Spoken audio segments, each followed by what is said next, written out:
Le lion. Le lion dans le thème astral et en astrologie. Alors, le lion, c'est le 5e signe. Donc déjà, il est le signe du changement. C'est le 2e signe de feu. Il, en fait, donne une énergie à l'être humain de créateur et une énergie divine.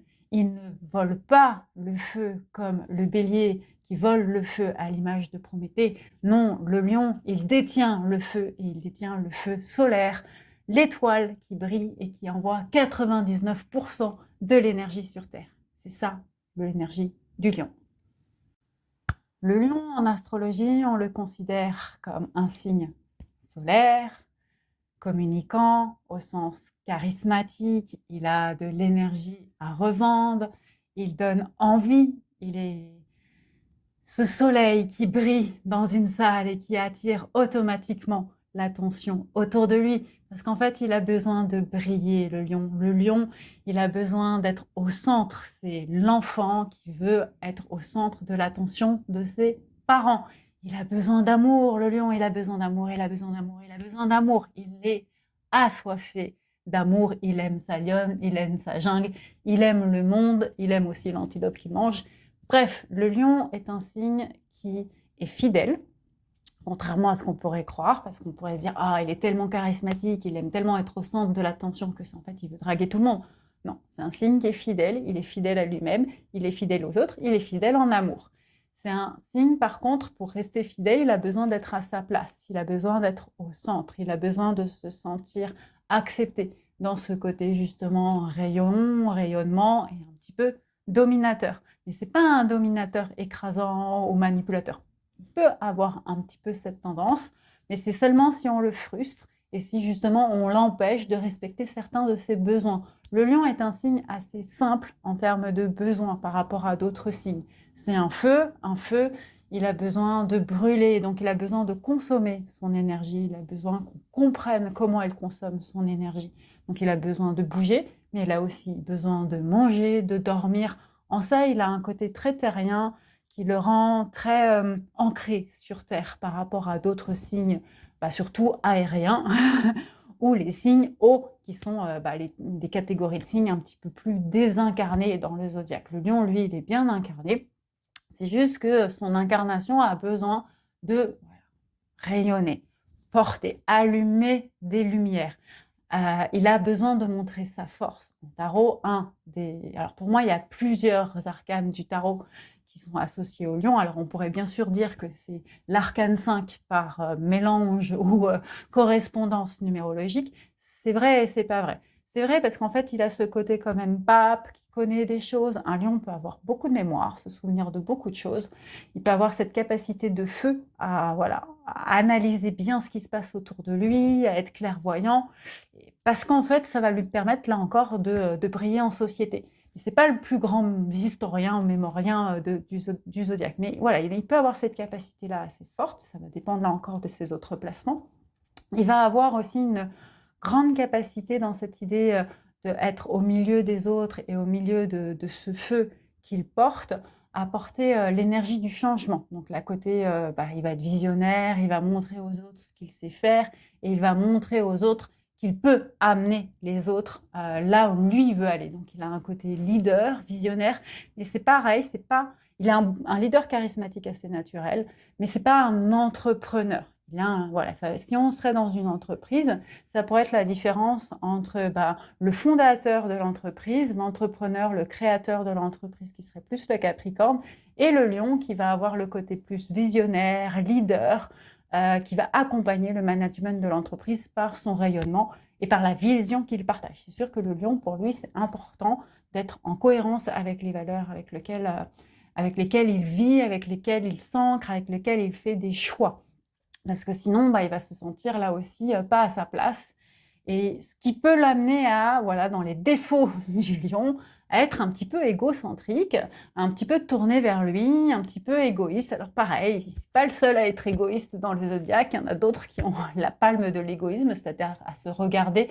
Alors lui, il se regarde le nombril, mais pas au sens, comme par exemple un cancer qui va pouvoir se regarder le nombril parce qu'il va être nostalgique ou qu'il va chercher son identité, ou le scorpion qui peut être un peu nombriliste, mais au sens narcissique du terme, ou le Sagittaire, qui est clairement un des plus égoïstes, mais parce que il est visionnaire, manipulateur, et qu'il est persuadé de suivre sa flèche qui guide tout le monde. Le Lion, lui, il va avoir tendance à être égoïste, parce qu'en fait, il a besoin d'être dans ce centre-là, d'être cet enfant qui illumine, qui rayonne.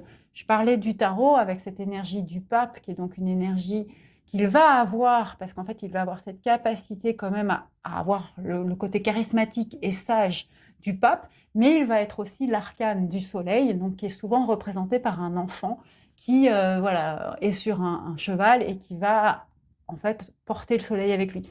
C'est vrai que l'archétype, pour le coup, correspond un peu plus au lion, parce qu'en fait, le lion, il a ce côté enfant intérieur, c'est ce qui va le rendre égoïste. En fait, il va être égoïste un petit peu de manière naïve, le lion. Il va pas forcément être égoïste parce qu'il est mature et qu'il va comprendre les choses sur la situation, et donc il va utiliser sa capacité d'analyser pour tout, pour tout remettre sur lui, entre guillemets, pour que les personnes soient à son service. Ce que un scorpion, un sagittaire sait très bien faire. Lui, il est vraiment dans ce besoin de réalisation, ce besoin de recevoir le soleil et ce besoin d'être aligné avec cet enfant qu'il a en lui. Donc ça peut le rendre très drôle, très clown. Souvent un lion, quand il est bien, on dit aspecté, ça veut dire qu'il va être capable, voilà, de faire rire, de retrouver ce côté clown que l'on a tous quand on est enfant, qu'on l'est ou qu'on l'est pas plus ou moins naturellement. En fait, quand on est enfant, on a tous cette joie de vivre, on a tous cette volonté de découvrir, voilà, de s'interroger sur le monde. Normalement, c'est bien sûr, je parle sous couvert d'une enfance, on va dire, à peu près normale. Si on a vécu une enfance quand même très compliquée avec des traumas, bah, c'est sûr que la joie de vivre, elle va partir. Et en fait, on va se déconnecter très vite. Et en fait, c'est vrai que l'étape du lion, c'est comme si lui, il est encore connecté à cette mission d'âme, à cette ébullition de l'âme qui nous rend très purs, très neutres, mais aussi très, très élevés vers la mission. Et une des grandes missions d'âme, en fait, que l'on vient vivre, bah, c'est la joie. Et le lion, ce serait véritablement l'incarnation de cette mission d'âme. On descend sur Terre pour vivre la joie. C'est voilà, une de nos grandes missions, c'est de vivre dans la joie. Et ben, le lion porte cette énergie de joie. Il est le soleil. Il est au centre du système solaire. Il est 99% de l'énergie. Tout tourne autour de lui. Et donc, il est très content de cette création, le lion. Donc, tant qu'il se sent au centre de cette création, il se sent bien. S'il n'est pas au centre de cette création, eh ben, il va dépérir, notre lion. Il va déprimer. Il ne va pas se sentir à sa place. Il va s'éteindre. Il n'y a rien de pire qu'un lion qui s'éteint. Parce qu'en fait, c'est comme voir une jolie plante qui meurt, qui n'a plus d'eau, qui n'a plus de vie, de photosynthèse en lui. Et ça va le rendre. Vous savez, on dit toujours de l'image d'un oiseau qui est dans une maison et qui illumine une maison. Mais s'il reste dans la maison, il va s'éteindre. Et en fait, la meilleure manière de s'assurer que cet oiseau reste en vie et garde toutes ses couleurs, c'est de le laisser s'envoler. Bah, le lion, lui, il a besoin de rester dans la maison. Il n'a pas envie de s'envoler. Et il a besoin juste qu'on ouvre d'une certaine manière les portes pour qu'il puisse changer de couleur, pour qu'il puisse aller chercher de l'inspiration créatrice et rester le centre de la maison. Ça ne veut pas dire qu'il n'est pas voyageur, mais ce n'est pas le plus grand voyageur des signes du zodiaque. En tout cas, en termes d'énergie, il a une énergie de création. C'est-à-dire qu'il est capable d'aller voyager pour faire de la distinction, pour faire de la classification d'une certaine manière, parce que son étape d'après, c'est la Vierge, et il amène le changement, donc il amène cette découverte, il amène cette évolution, mais lui, il va tout de suite l'utiliser pour la faire jaillir, et pour pouvoir, entre guillemets, mettre son nom en haut du livre, son nom sur le journal, voilà. Il va, ouais, c'est son côté star, hein. Alors, ça ne veut pas dire que quand on est destiné à être une star, pas du tout. Ça veut juste dire qu'on a besoin d'avoir un niveau d'attention auquel on répond et qui va nous permettre, voilà, de nous ressentir reçus dans cette énergie d'attention qui nous est nécessaire pour vivre. Et je dis bien nous parce que pour moi, nous sommes tous lions. C'est juste qu'on a différents niveaux de lion en nous. Et en fait, ce serait une manière d'expliquer, moi, la manière dont j'amène l'astrologie. C'est-à-dire, on a 12 niveaux dans notre roue, dans notre maison. On a 12 pièces d'une certaine manière, et certaines vont être plus petites que d'autres. Certaines vont avoir, voilà, différents niveaux que d'autres. Et en fait, on doit s'assurer qu'un minimum de niveaux par maison, par énergie, donc 12, les 12 énergies, soient en fait respectées pour qu'on soit en équilibre avec notre eau astrale. Et donc, c'est sûr qu'une énergie solaire Lion, elle va avoir besoin, comme le soleil, 99% de ressentiment, de sentiments, pas ressentiment au sens reproche, au sens je reçois tous ces sentiments au fond de moi, donc je répète au fond de moi tous ces sentiments-là, qui va être la sensation de être nourri par le soleil, nourri par la chaleur humaine, nourri par la chaleur de la création, nourri par mon importance que j'ai sur le monde. Le lion, faut pas oublier, c'est le soleil, c'est Hélio, et donc c'est le mythe de la création. Allez, maintenant on va parler de l'importance de l'énergie solaire dans le lien à ce que nous raconte la mythologie. Et donc, Hélio, Hélios, le soleil, et donc toutes les mythologies, pas toutes, mais certaines, je vais en apporter certaines, qui nous parlent de cette énergie solaire. On s'arrête, on arrête, on se gratte, ça suffit, fais une pause. Venons avec un regard mythologique sur Hélios, le soleil. Alors moi, ça m'a fait rire parce que quand j'ai écrit donc Hélio, H-E-L-I-O, en ne mettant pas le S, et j'ai lu Hélio, et Hélio, c'est le prénom de mon grand-père, et donc c'est donc un prénom que j'ai bien étudié, parce que quand on fait de la transgénérationnelle, du transgénérationnel, de l'intergénérationnel, c'est très important de regarder les prénoms de nos grands-parents, nos parents et de nos grands-parents. Et en fait, mon grand-père s'appelle Hélio, ma mère s'appelle Eliane, et je m'appelle Céline, donc on a tous en commun Élie. Et Élie, c'est Dieu, c'est le représentation de Dieu, enfin c'est Eloi, c'est Dieu. Il n'y a pas d'autre manière de dire, c'est même pas le représentant de Dieu, donc je corrige, c'est Dieu. Donc c'est Élie.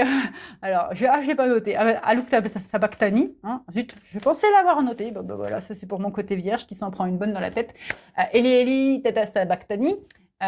C'est la phrase donc en araméen que Jésus prononce quand il est sur sa croix et qui dit mais pourquoi Dieu m'as-tu abandonné? Et donc c'est vraiment la notion de le Dieu. Le Dieu est au centre et le Dieu est au centre de ma création, au centre de ce que je vis en tant que personne. Donc Hélios, c'est vraiment parler de la divinité solaire, dans les mythologies. Et c'est marrant parce que quand j'ai commencé à faire un petit peu ces recherches pour préparer ce podcast, cette transmission sur l'énergie solaire, l'énergie lionesque, je me suis dit, mais il n'y a pas de dieu soleil. Chez les Grecs, je voyais que Zeus. Vous savez, j'aime beaucoup faire référence à la mythologie grecque parce que c'est vrai qu'en astrologie, et elle est très présente au sens gréco-romain. On parle de Jupiter, on parle de Vénus, on parle de Mercure. Enfin, voilà, on est à fond dans la mythologie. On est resté sur des référents quand même romains, mais du coup par extension grecque. Et derrière, c'est beaucoup plus compliqué d'aller faire les liens avec la mythologie que j'appelle originelle, qui est la mythologie sumérienne. Et en fait, Hélios, dans la mythologie grecque, je l'ai appris en relisant un petit peu mes notes, c'est un titan. Alors déjà, là, ça nous donne un indicateur. Parce qu'en fait, les titans, c'est les fils de qui? Là, j'ai fait, waouh, c'est un titan. Je ne savais pas qu'Hélios, c'était un titan. J'avais complètement zappé. Titan, tout de suite, c'est dingue. En tant qu'astrologue, en tant que lecteur des énergies invisibles, le titan, c'est les fils de Gaïa et d'Uranos. Donc, ça veut dire que c'est les personnes, c'est la mythologie, c'est le personnage mythologique qui incarne l'union entre la terre et le ciel. Donc c'est hyper important parce qu'en fait, il réunit notre identité terrestre avec notre identité stellaire, notre identité invisible. Donc déjà, on se dit, ok, donc le Soleil fait un lien entre la Terre et le reste, quoi, entre les autres espaces spatio-temporels qui nous dépassent. Uranus, Uranos, donc le grand-père et donc le père de Chronos, parce qu'en fait, le frère de Hélios, c'est qui? C'est Chronos, c'est Saturne. Et Saturne, c'est qui? C'est celui qui gouverne notre temps humain. C'est notre dieu du chronomètre, quoi. Et donc, ça veut dire que Hélios, il est frangin avec le copain qui règle tout sur Terre. Et il est le fils de celui qui voit l'intergalactique, quoi. Mais il est aussi le fils de, là, nous, on vit. Donc, il est le fils de Gaïa. Donc, une fois qu'on a posé ça, on se dit, ok, Hélios, il éclaire sa maman. Déjà, c'est hyper intéressant de se dire, le soleil, le lion, a besoin d'éclairer sa maman. Et il a besoin de se sentir au centre de la vie de sa maman, donc maman tourne autour de lui. Je parle de Gaïa, je ne parle pas de la Terre. Donc c'est une première manière de voir l'énergie de Lion, et franchement, observez. Et je pense que voilà, les mamans qui ont des enfants lions ou les parents qui ont des enfants lions, maman, papa, hein, vous saurez ce que je vous dis. L'autre élément qui est intéressant à dire, c'est que dans certaines approches, le dieu soleil, c'est Apollon. Et je dis, waouh, encore une nouvelle entrée pour comprendre l'énergie solaire lionesque. Apollon, c'est qui?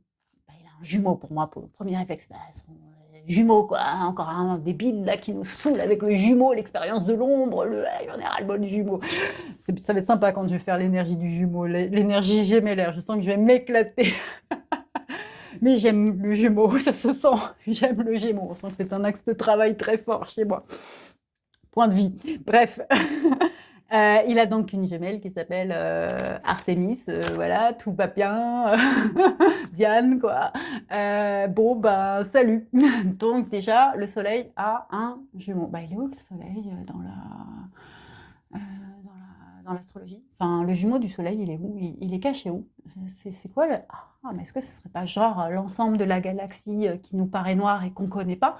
Et donc lui, il éclaire le centre, ce qu'on regarde tout, mais en fait, son jumeau ou sa jumelle, peut-être, c'est tout ce qu'on connaît pas. Donc on revient sur une vision entre visible et invisible. Ce qui est aussi hyper intéressant si on se relie à l'énergie de Apollon. Apollon, c'est Dieu quoi? C'est le beau gosse!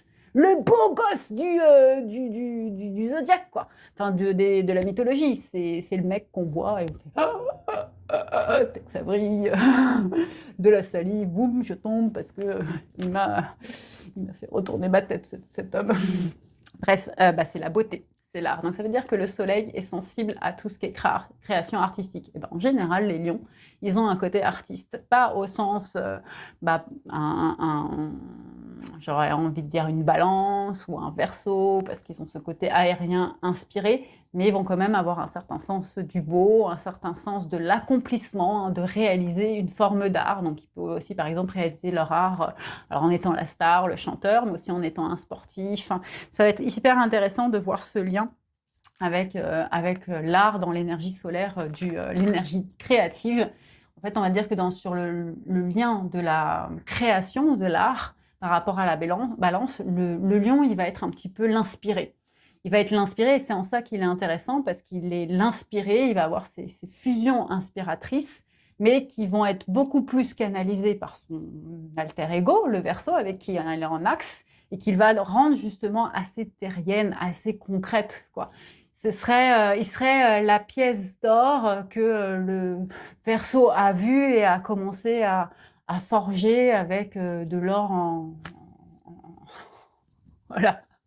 Ça suffit, je m'arrête là. Vous avez compris, en liquide.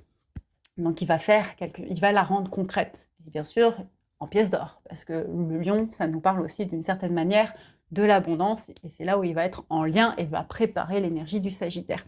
Donc le lion va avoir cette capacité à créer, mais à rendre la création fondamentalement humaine, ce que le Verseau ne va pas avoir, et il ne va pas la rendre aussi belle qu'un balance, parce que le balance, lui, c'est le summum de l'art, et on va y retrouver d'ailleurs Apollon, et etc. Donc ce qui est si beau, c'est de se dire que les énergies des mythologies grecques et romaines nous racontent tout ça, mais il y a d'autres énergies, bien sûr plein d'autres traditions, qui nous racontent aussi ce que peut nous enseigner le lion sur la création. Alors bien sûr, il y a Ra chez les Égyptiens, et je ne sais pas si pour moi, Ra, quand on voit Ra, c'est... alors c'est marrant parce que quand je le dis, j'ai l'impression de ne pas bien le dire. Je ne dois pas le dire à la manière égyptienne. Ra. Donc déjà, il y a le souffle créateur, l'idée de... ça brille, mais ça transmet du primordial, en fait. Et Ra, c'est celui qui est à l'origine de toute la création chez les Égyptiens. Donc ça veut dire que le lion nous parle des mythologies de création dans le monde entier. Chez les Mexicains, c'est Huitzilopochtli. C'est le dieu soleil à qui on fait des offrandes. Nous, en tant qu'humains, si on veut parler au dieu, on parle à ce dieu solaire, je ne vais pas redire le mot, pour obtenir des bénédictions. On a aussi Surya. Donc, ce qui est marrant, c'est que lui, il est donc chez les Indiens, il est entouré de 7 chevaux. Parce que c'est chez qui on a 4 chevaux, c'est chez Hélios Titan. Il a 4 chevaux. Voilà. Pour moi, ça revient aussi, par exemple, aux légendes de création tahitiennes. Alors, je vais mal le dire, Taharoa, qui est le créateur. Et en fait, qu'est-ce qu'il fait, Taharoa? Il est dans cette espèce d'esprit confus. On ne voit pas trop où est le nord, où est le sud, où est la mer, où est le père. Et il va parler pour poser la création. Et en fait, c'est la même chose, bien sûr, dans la Bible. L'Esprit de Dieu planait sur les eaux et il a commencé à parler. Et ça, c'est la lumière fut, donc on a commencé par créer. Donc ça veut dire que le lion, lumière, porte sa capacité par ses mots, c'est quand même dire, par son énergie, à créer l'essentiel de notre chronos, on revient sur son rapport au temps, de notre lien entre la terre et le ciel, de notre rapport fondamental à une mission de vie, à un accomplissement d'âme. Donc je dirais que c'est sympa de commencer par l'énergie solaire du lion et bien sûr de commencer par le soleil quand on aborde l'astrologie en termes de créativité, parce qu'on commence par la création absolue. Donc une fois qu'on a posé ça, je dirais qu'on a à peu près dit l'essentiel sur l'énergie solaire lionesque. Et merci l'astrologie, et merci la mythologie. Allez, on va passer maintenant sur l'aspect, qu'est-ce que je voulais dire ? Ah oui, l'aspect temporel et notamment la gestion de tout ce qui va empêcher cette créativité chez le lion. Allez, on y va tout de suite.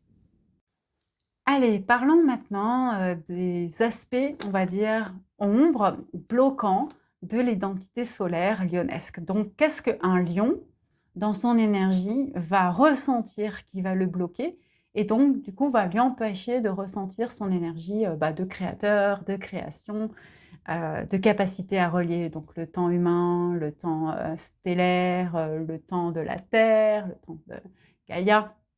Qu'est-ce qui va l'empêcher d'être dans cette capacité à dire la création? Donc, on va reprendre, premier élément, le lion, on a dit, c'est une énergie de 5. Le 5, c'est le pentacle. Et en fait, le 5 nous demande le courage de sortir du temple pour pouvoir aller à l'extérieur et tracer justement le chemin de cette étoile. Donc ça veut dire qu'il a une responsabilité. Souvent, les signes lionesques, avec une énergie solaire lionesque forte, vont avoir un grand sens de la responsabilité. Et en fait, ça peut bloquer d'avoir un très grand sens de la responsabilité. Parce que soit on a peur de prendre ses responsabilités, soit on prend trop de responsabilités, donc on fait du burn-out, soit on prend trop de responsabilités, ça nous monte à la tête et on rentre dans l'ego qui n'est pas bon pour nous. Donc ça va avoir ce premier effet de trop plein de responsabilités avec ces 3 possibilités d'expression de blessure. Deuxième caractéristique souvent d'une énergie solaire lionesque forte chez quelqu'un, je crois que je vais aller fermer la fenêtre parce que le lion là, avec le soleil, ça tape un peu trop et j'ai l'impression que ça a une influence sur l'image. Je reviens.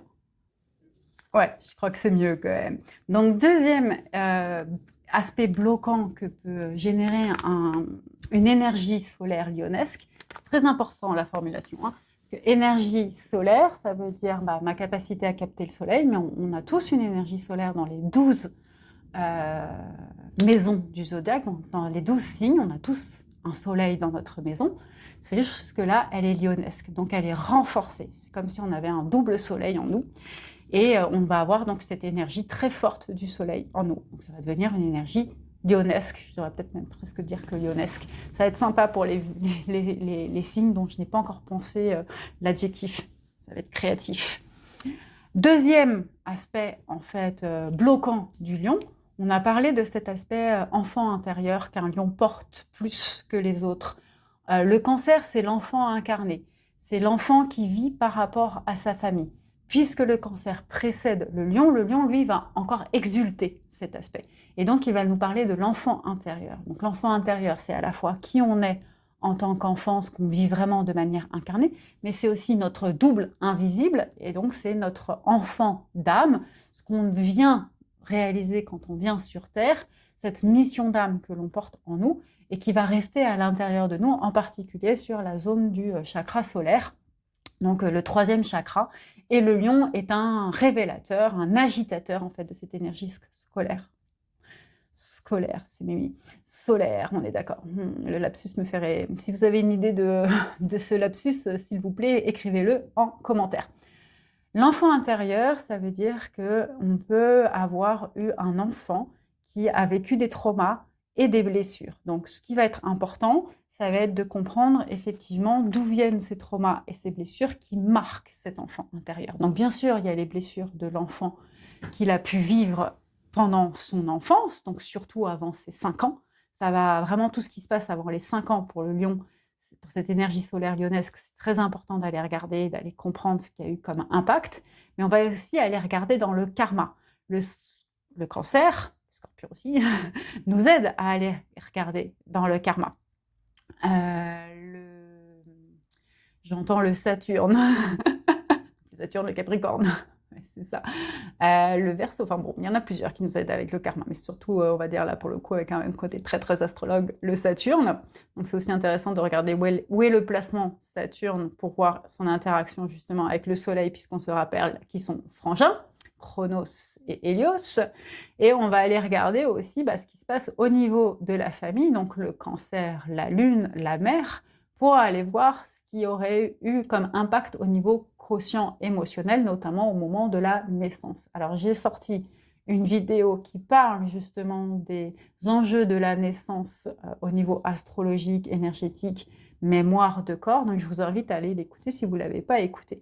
Et c'est sûr qu'un lion, quand on a une énergie lionesque très forte en nous, c'est vraiment important de comprendre si par exemple il y a des blocages sur le fait de ressentir tout le potentiel créatif que l'énergie lion solaire nous apporte, d'aller voir, en fait, d'aller inspecter ces éléments de la naissance et d'aller les travailler, éventuellement les réparer, les guérir, les traverser en fonction de ce que l'on a vécu. Ça va en fait amener notamment aux enjeux de compréhension des cycles. Le lion, c'est le soleil. Donc, il a une très grande capacité à nous éclairer sur les cycles. Et donc, c'est là où on voit qu'il est copain, frère de Saturne, Chronos. On rappelle la fraternité entre les deux. Et ce que nous apprend le lion dans cet aspect de relation à la temporalité, c'est que comme il a conscience de la lumière qu'il y a sur Terre, puisqu'il brille cette lumière sur Terre, il va véritablement avoir conscience des cycles et des cycles de la Terre. Donc déjà, il est une bonne manière de être en communication avec Gaïa, même si c'est pas pareil, c'est pas le plus connecté au sens astrologique du terme. Là, c'est à la fois mythologique et astrologique. Pour moi, celui qui est le plus connecté à la Terre, ça va être la Vierge. Mais voilà, il a ce côté quand même très nature, enfant intérieur, connecté à la Terre, qui est intéressante, qui va en faire un protecteur de la Terre, mais peut aussi en faire un brûleur de la Terre. Parce que le lion, il a véritablement la notion des cycles de création, des cycles de production. Vous savez, on dit toujours, il y a des études qui nous permettent de dire qu'on a des cycles dans notre créativité, dans notre capacité intellectuelle à traiter de l'information, à créer de l'information. Et en fait, le lion, il est l'expression de ça. Je vous rappelle que sur Terre, on a quoi? On a des périodes de jachère. Et en fait, le soleil, il y a des moments où il est là très longtemps, et puis il y a des moments où il est là moins longtemps. Donc en fait, le lion, il a compris un truc sur la notion de la créativité, c'est qu'il y a des moments où elle est à son pic, à son zénith, et que c'est important d'être présent dans notre énergie à ce moment-là. Puis il y a des moments où on se retire, parce qu'en fait, c'est l'hiver, qu'il y a moins de soleil, et qu'on laisse plus de place, par exemple, à la lune. Donc on va aussi, à travers le lion, avoir déjà une très grande conscience d'un cycle très, très essentiel sur Terre, qui est de 6 mois, cycle de lumière séparé par l'hémisphère nord et l'hémisphère sud. Et pour moi, c'est vraiment 6 mois. Donc on n'est pas sur les 4 saisons. C'est ça qui est vraiment intéressant et qui va nous permettre du coup d'exprimer mieux aussi notre yin et notre yang. Alors le lion, pour moi, c'est une énergie plutôt yang, donc une énergie beaucoup plus masculine dans la séparation, dans la décision, qui par rapport à une énergie féminine va avoir une grande capacité à diriger les actions, mais il va comprendre dans son masculin cette masculinité, son aspect féminin qu'il porte en lui, qui est l'idée de « je sais qu'il y a de la jachère ». Et donc ça s'exprime par exemple avec le lever des Pléiades et la disparition des Pléiades et le fait que les Pléiades viennent dans le ciel à peu près 5-6 mois par an côté hémisphère nord et à peu près 6 mois par an côté hémisphère sud. Pour moi, ça, c'est une explication de le message de l'énergie du lion sur la compréhension en fait d'un rapport au temps qui est déjà divisé en deux. Alors bien sûr, le lion ensuite, il a bien conscience que en fait, on a un axe, comme je viens de le faire, vertical et horizontal sur Terre, donc ça va diviser en quatre, comme la roue astrale est divisée en quatre, enfin non, en trois grandes familles, mais en quatre sous-familles, enfin quatre signes qui fonctionnent ensemble. Donc le lion va aussi comprendre ce fonctionnement par saison, et donc les saisons qu'on a établies, que sont le printemps, l'été, l'automne et l'hiver. Sachant qu'elles sont inversées si on est en nord ou si on est en hémisphère sud. Il va aussi avoir une grande capacité en fait à expliquer notre relation nous-mêmes, donc en fonction de nos placements, à cette temporalité. Et donc lui, il ne faut pas oublier qu'il voit tout le monde depuis son placement, le soleil. Il voit tout le monde. Imaginez-vous, faites un jour une méditation où vous vous imaginez le soleil et regardez comment vous voyez les autres planètes. Et donc, il a une très grande capacité à comprendre ce que font les petites planètes autour de lui. Donc, il a une très grande capacité à nous parler de Mercure, Vénus, la Terre, la Lune et Mars. Et donc, ça, c'est une manière vraiment de... Le thème astral, en fonction de l'énergie solaire, on peut faire des allers-retours et faire des calculs pour comprendre notre rapport à tout ce qui est court-termiste. Donc, il y a certaines personnes qui sont plus court-termistes et certaines personnes qui sont plus long-termistes. Là aussi, les signes, avec justement le placement au soleil, permettent de le savoir aussi, parce que bien sûr, un Capricorne ou un Vierge vont être beaucoup plus long-termistes qu'un Gémeaux. Allez, on reprend pour le Gémeaux. Un Taureau, ça va être intermédiaire, alors qu'il est gouverné par Vénus, parce qu'en fait, Taureau, il a les clés de Gaïa, justement. Ah oui, c'est vrai, dans les signes qui aiment bien la nature et qui sont connectés à Gaïa, Taureau, clairement. Donc, il va aussi avoir une relation très forte, donc déjà à son grand-père, Uranus, donc il va vraiment nous faire comprendre. Et le cycle de 7 ans, c'est vraiment une très grande clé pour comprendre nos étapes dans la vie. Et de comprendre ce qui se passe tous les 7 ans dans notre vie, c'est vraiment, vraiment très, très intéressant. Et j'en reviens sur le lien entre le lion et la balance, puisque le lion, c'est en 5 et la balance, c'est en 7. Il va aussi nous aider à comprendre le neptunien et le plutonien, puisqu'il les voit tous les deux. Mais il va aussi nous aider à comprendre une relation qui est très très importante, c'est la destruction du temps. Puisqu'il connaît les vortex, les trous noirs, l'énergie noire, la magie noire, enfin, non pas la magie noire, la matière noire, encore un super lapsus. Peut-être que le lion connaît la magie noire. On en revient sur sa capacité à j'éclaire, mais j'ai un double que je ne vous montre pas, que je ne vous explique pas, mais qui est dans le noir. Et donc cette idée de la magie noire, donc tout ce qui agit dans le secret, dans l'ombre. C'est pas forcément négatif au sens magie noire, les sorts, les malédictions. Non, c'est ce qui opère dans le secret. Et c'est sûr que le lion, il sait très bien connaître et tenir sa langue du secret de la naissance.